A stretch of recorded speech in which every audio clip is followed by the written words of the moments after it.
Hi everyone, welcome to my channel. I'm Arya and today I'll explain Afghanistan. On our channel we will do explain everything from politics to sports.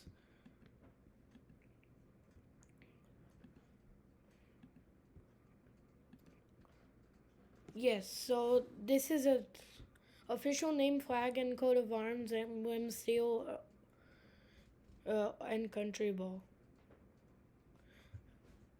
Afghanistan, originally known as the Islamic Republic of Afghanistan, is a landlocked country with a lot of mountains in the Hindu Kush, which separates Afghanistan from Gilgit-Baltistan in the Pakistani-controlled part of the disputed Kashmir region.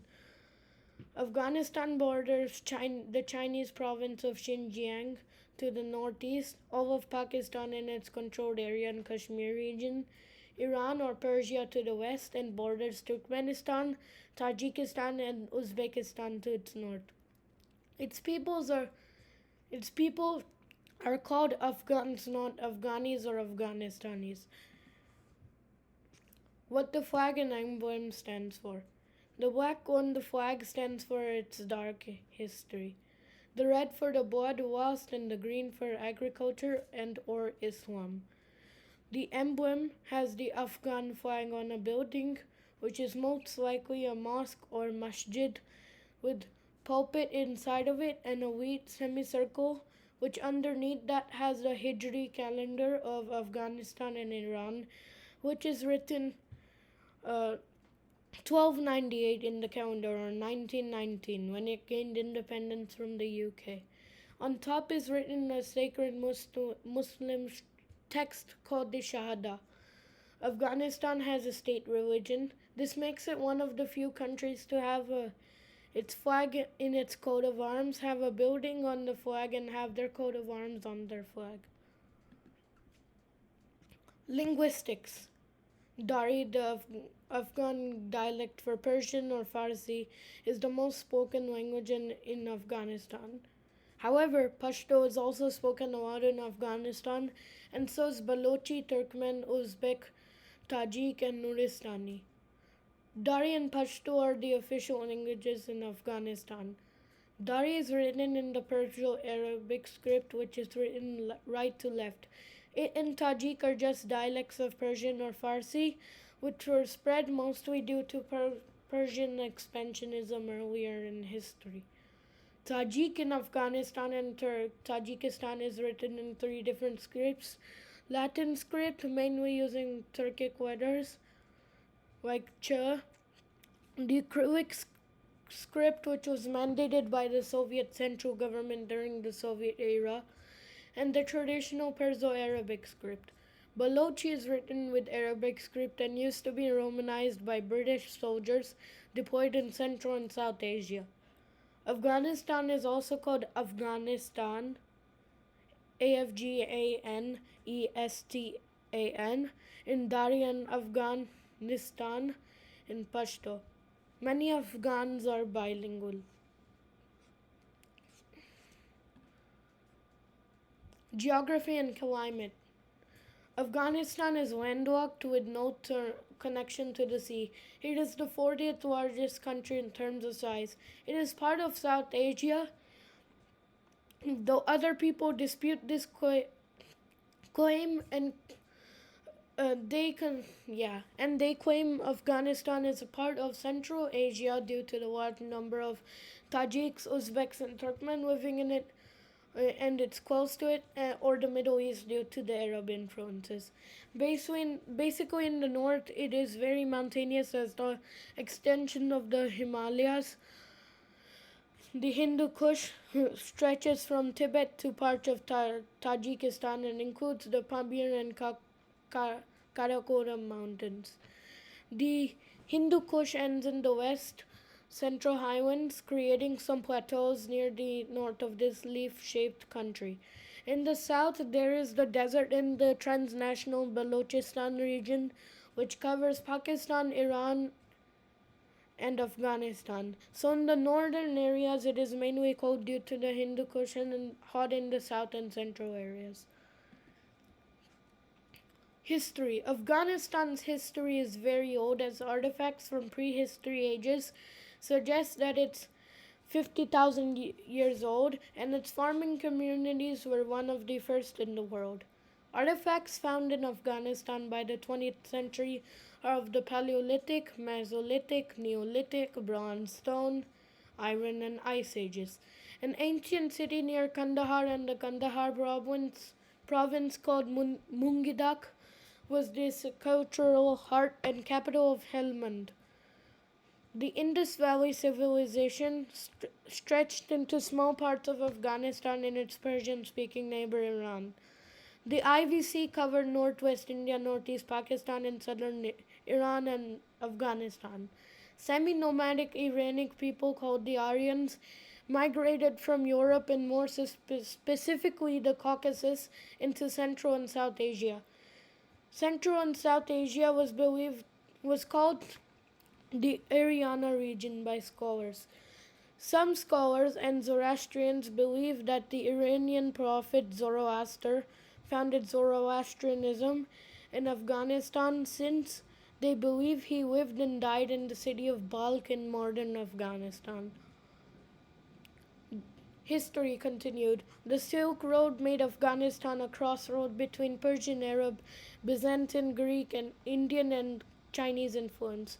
Buddhist dynasties started to form. Afghanistan was invaded by all of these at one time. Then Arab missionaries started bringing Islam to Afghan cities like Herat and Zaranj, and converted the Pashto and Dari Persians to Islam. This is known as Islamification. Hindu and Buddhist and Jewish culture also started to emerge in Afghanistan. Then the Seljuk Turks and some other Turks, Persians, and Mongols conquered Afghanistan and created a blend of culture in Afghanistan, Iran, and the Turkic countries. The Seljuks migrated all across Asia and adopted Islam. Meanwhile, the Mongols did pretty much the same thing and conquered Asia, including Afghanistan, with force and a state-sponsored Islam and Buddhism. In fact, the Tatars, a Turkic group which has about 100,000 diaspora in Afghanistan, fused with the Mongol invaders and can trace back their ancestry with Genghis himself. The Crimean Khanate's leader was descended from Genghis Khan.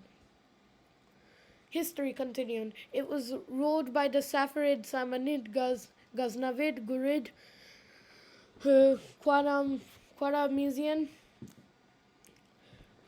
Khwarezmian, Khilji, Timurid, Lodi, Sur, and Mughal and Safavid dynasties.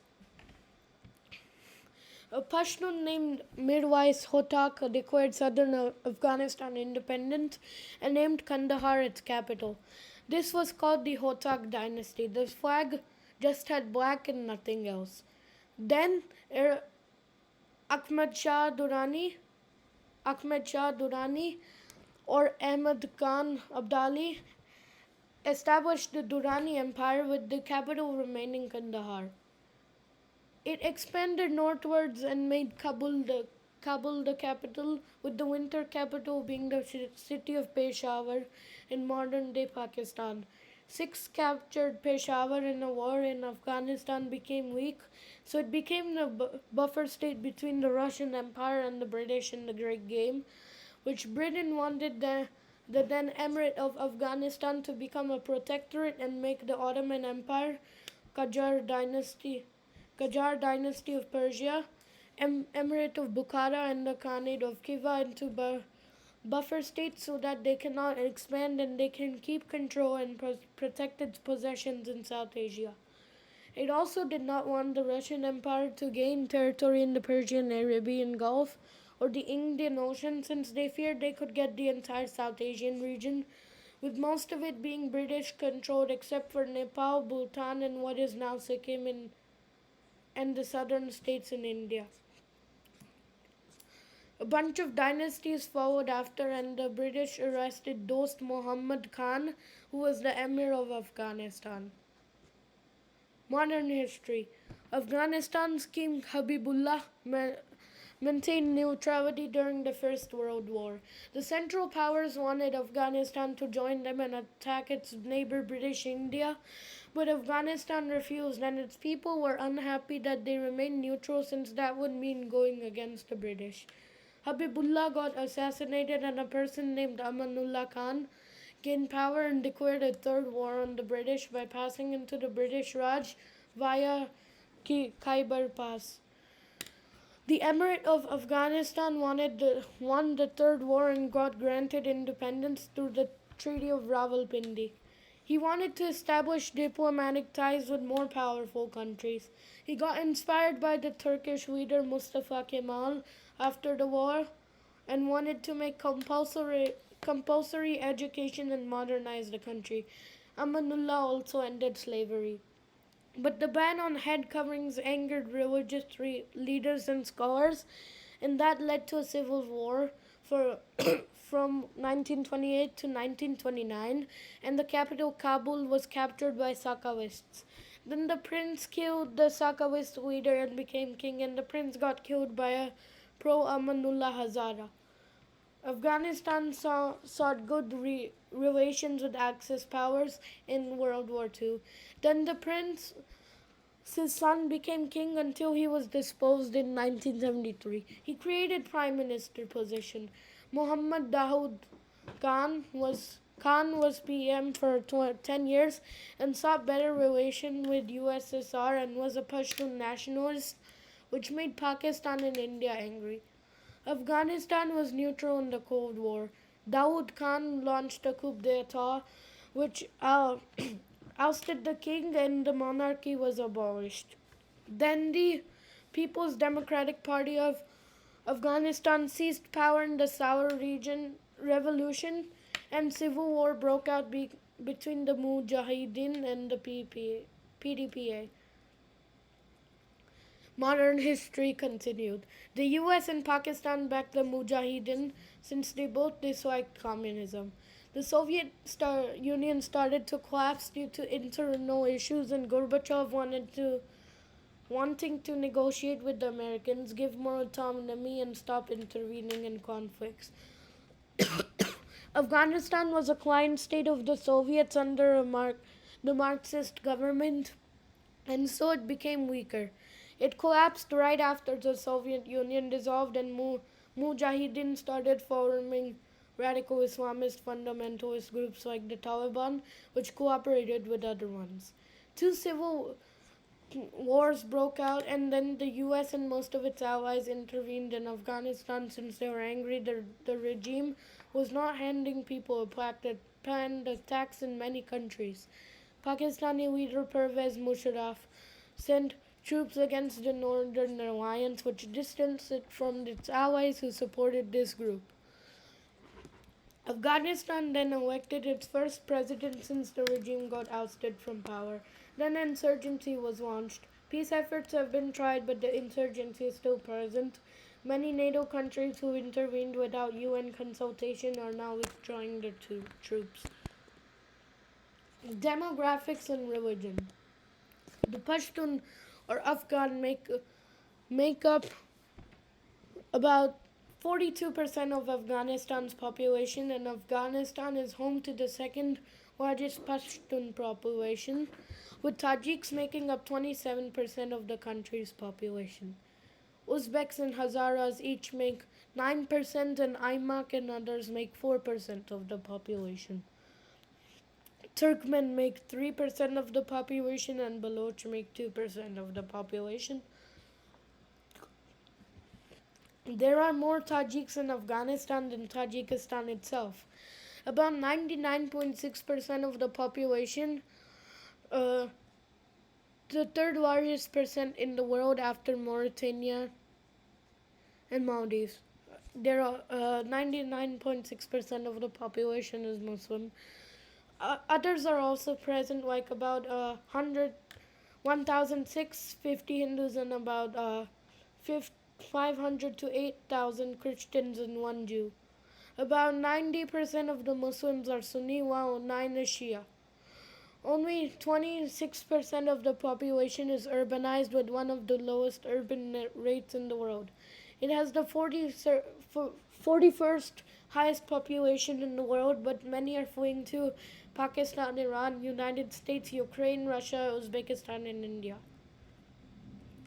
Government and politics. The national anthem is Milli Surud. It is a unitary presidential Islamic republic with the central government being ultimately supreme. It is not a federal republic where the provinces, cantons, administrative divisions, districts, or states can make their own laws, with the president being head of state and head of government, and with Islam as its state religion. Note that the countries with state religions are not always theocracies, which is where the deity or the deities are rulers. Afghanistan also has two vice presidents. It's the second highest offices in Afghanistan. It has a bicameral legislature, with the House of Elders being the upper house and the House of the People being the lower house. Afghanistan is divided into 34 provinces or vilayats, with the capital Kabul being in the Kabul province. The provincial governors are picked by the president. Nevertheless, local assemblies still function without the president's consent. The insurgency has generated a small literacy rate, and only about 38% of the population have completed their education, and the life expectancy is very low. 23% of the GDP is of agriculture, 21% of industry, and 56 of services. Despite this diversified economy and a good GDP growth rate, problems still remain. Its exports are mainly of opium, fruits and nuts, carpets and wools. The currency is the Afghani. And this is a picture of incumbent president of Ashraf Ghani Ahmadzai. Sport okay. Sport and food. Afghanistan does not have much Western sports like baseball and rugby, but they do like playing cricket and association football or soccer, and they also play kokobar. Top foods include left to right, alshak, haft mewa, mastawa, burani kadu, bangan, and kebabs. Places of interest and holidays. Places of interest include Buddha of Bamyan, which got partly destroyed, Minaret of Jam, Bande Amir National Park, Thai Afghanistan National Museum, Shrine of Hazrat Ali, and Babur Garden. Holidays include Liberation Day on 15th February, Persian New Year on 21st March, Victory Day on April 28th, Independence Day on 19th August, Martyr Day on September 9th, and the Islamic festivals of Eid al-Fitr, Day of Arafah, Eid al-Adha, Ashura, and Prophet Muhammad's birthday. Allies. Due to cultural similarities, many Afghans like Iranians and Indians, but the debate about the status of Dari considering a language is still creating weird relations. Afghanistan's biggest business partners are uh, India, and Pakistan. Turkey is a very good friend of Afghanistan, as our old saying says, and so is United States and its allies.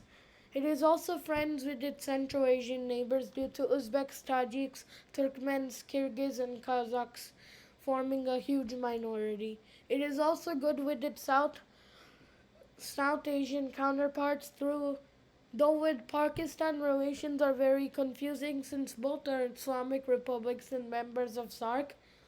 But Afghanistan also boycotted the 2016 SARC summit and was the only country which voted against Pakistani admission in the UN. Water rights, Pashtun and Baloch separatists, the insurgencies, and growing ties with India are heavily discussed as well. Nevertheless, they both consider themselves as brothers and still cooperate. International airports. Airports include Hamid Karzai International, Kandahar International, Punjab Airport, and much more. References: Wikipedia Britannica, Google, and YouTube videos. Okay, thank you for watching my video, and if you liked it, then you can then try to like and subscribe to my channel. And next time we're covering Albania.